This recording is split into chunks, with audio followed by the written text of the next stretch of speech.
నమస్తే, welcome to TV 999 news.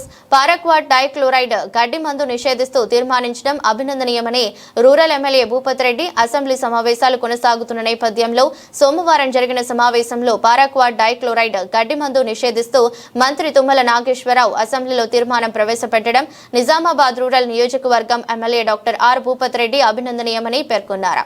MLA మాట్లాడుతూ paraquat dichloride అనే గడ్డి మందు తక్కువ మోతాదులో సేవించి కూడా ప్రాణాలను బలికొంటున్నారు. అంతేకాకుండా ఇది భూమి యొక్క సారాన్ని సైతం దెబ్బతీస్తుందని వివరించారు. 2 నిమిషాలు మాట్లాడు. థ్యాంక్ యూ అధ్యక్ష. ఈ గడ్డి మందు నిషేధంపై రాష్ట్ర వ్యవసాయ శాఖ మంత్రివర్యులు ఇచ్చినటువంటి తీర్మానానికి మాట్లాడడానికి అవకాశం ఇచ్చారు. ఈ పారాక్వాట్ డైక్లోరైడ్ 24 SL అనే రసాయన మందు ఇది చాలా డేంజరస్ అధ్యక్ష. ఇది అంటే దీంట్లో ఎట్లా ఉంటుందంటే డెత్ మేము ప్రాక్టికల్గా నేను కూడా నర్సింగ్ హోమ్ నడిపిస్తుంటే ఆర్థోపెడిక్ సర్జన్ అయినప్పటికీ మరి చాలా పేషెంట్స్ చాలామంది వచ్చేవారు. ఇప్పటి కూడా మీరు ఏ టౌన్లో అయినా కానీ ఒక మేజర్ హాస్పిటల్ తీసుకుంటే మినిమం 1-2 పేషెంట్స్ ఈ డ్రగ్ తీసుకునే హాస్పిటల్లో బెడ్ ఆక్యుపై చేసిన వాళ్ళే ఉంటారు. అయితే ఇది ఏంటంటే ఇది ఈ లీథల్ ఎఫెక్ట్ ఏదైతే ఉందో చాలా ఓన్లీ 5 ml కూడా మనిషి చనిపోతాడు.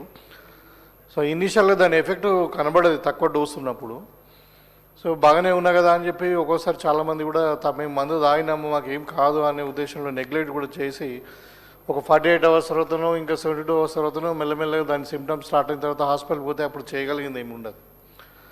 సో డెత్ అనేది వెంటనే కాకుండా ఈవెన్ 20 days 30 days కూడా డెత్ వచ్చే అవకాశం ఉంటుంది.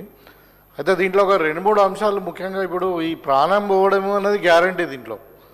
సో అంటే ఇది అన్ఫార్చునేట్. ఈ డ్రగ్ అసలు సమాజంలో మనకి ఇప్పుడు మార్కెట్లో అందుబాటులో ఉన్నదంటే ఇది షేమ్ ఆఫ్ ఫస్ట్ డ్రగ్. అంటే అసలు ఎప్పుడో బ్యాన్ చేయాల్సింది, మరి ఎందుకు సెంట్రల్ గవర్నమెంట్ బ్యాన్ చేయలేదు, మరి స్టేట్ గవర్నమెంట్ కూడా ఎందుకు దాని మీద యాక్షన్ తీసుకుంటలేదు అన్నది కాకుండా ఇప్పుడు ఒక కుటుంబమే మొత్తం రోడ్డు మీద పడడమే కాకుండా ఈ గడ్డి మందు కొట్టడం వల్ల ఏమవుతుందంటే భూమిలో ఉన్నటువంటి ఈ బ్యాక్టీరియా కానీ ఇప్పుడు ఈ నట్టలు ఇవన్నీ కూడా మొత్తం కూడా చనిపోతున్నాయి అధ్యక్ష.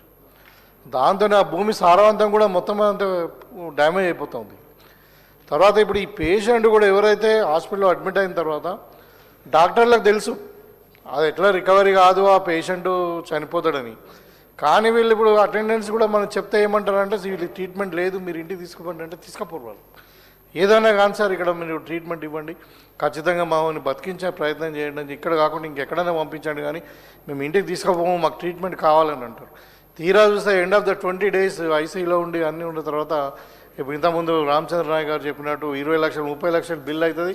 ఇక్కడ ఆర్థికంగా నష్టం జరుగుతుంది, అక్కడ పేషెంట్ చనిపోతూ ఉన్నాడు, ప్రాణ నష్టం జరుగుతుంది, ఇక్కడ భూమి నష్టం జరుగుతుంది. అది అంటే దీని ఇంపాక్ట్ ఎంత ఉందంటే అది అన్ఇమాజినబుల్ అసలు. అందుకనే ఇప్పుడు నేను నిజంగానే పెద్దలు తుమ్మల నాగేశ్వరరావు గారిని నేను అభినందిస్తూ ఉన్నాను. ఈ ప్రభుత్వం ఈ రిజల్యూషన్ తీసుకొచ్చినందుకు.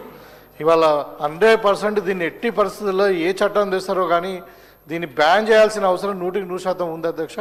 నేను మంత్రి గారిని అభినందిస్తూ